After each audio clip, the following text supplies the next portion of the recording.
After we landed, Dad and I watched a few more flights, and by the time we got home, my father had no doubt that I was going to become a pilot. A few things about that pilot.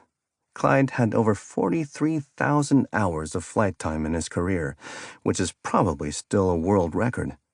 He never had a crash, injury, or fatality, and he amazingly flew into his early 90s. He died in 1992 at age 103, and was someone I called friend.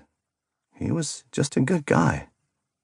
If that was not enough to sink the hook into me, a few weeks later, the Marine Corps exhibition flight team flew in for a show.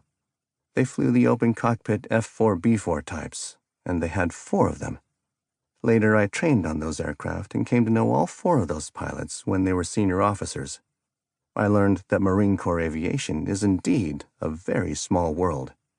2 years later, I took another flight when my cousin and I flew with a barnstormer named Billiter. He flew a biplane, a 2-seater, and gave rides. His plane was not exactly the airworthiest in appearance. That hooked me. I was going to be a pilot for sure. But things can happen that just drop-kick you, you know? Life can be very unfair, whether in peacetime or in war. A major rain and lightning storm rolled in one day when we were working at my Uncle Frank's. I was taking the tractor to the barn, so my dad left, saying he would meet me at home. I parked the tractor out of the storm and was driving home when I saw Dad's car on the side of the road. I stopped and saw that he had been electrocuted by a downed electrical wire that touched the car. He was dead, and there was nothing I could do. Another driver pulled up behind me, and we pulled my dad away. I started artificial respiration, which I knew how to do, but it did no good. My world fell apart at that moment. He was really the glue in the family. That was the worst day of my life. My mother took my dad's death really hard, but her stoic nature would not allow her to openly grieve. She just kept doing the best she could, while Cliff and I threw our weight into making things work. Plowing, fertilizing, harvesting, you name it. The work did not stop because Pop was gone. It just meant that there was more work to do. I was never a stellar student, and there was no danger of my becoming a scholar. I just knew that as soon as possible I wanted to leave that farm. But then I had a guilty conscience, knowing that would leave my mother struggling even more. I was torn between my dreams of flying and my obligation to the family. Things became hard for us in many ways due to the Great Depression. Those with farm animals and crops would be expected to fare better, but we had a long drought that ruined farming.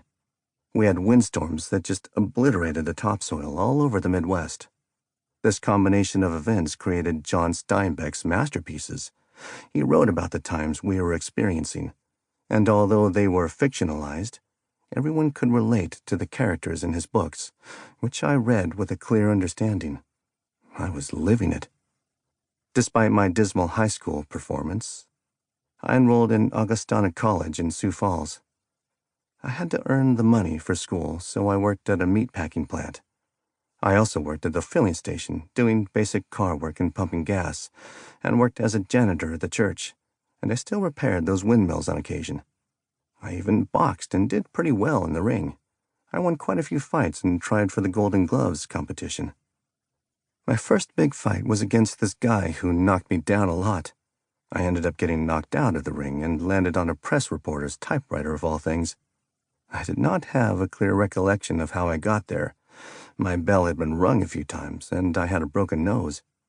When that picture made the local paper, I decided that being a professional fighter was not really my calling.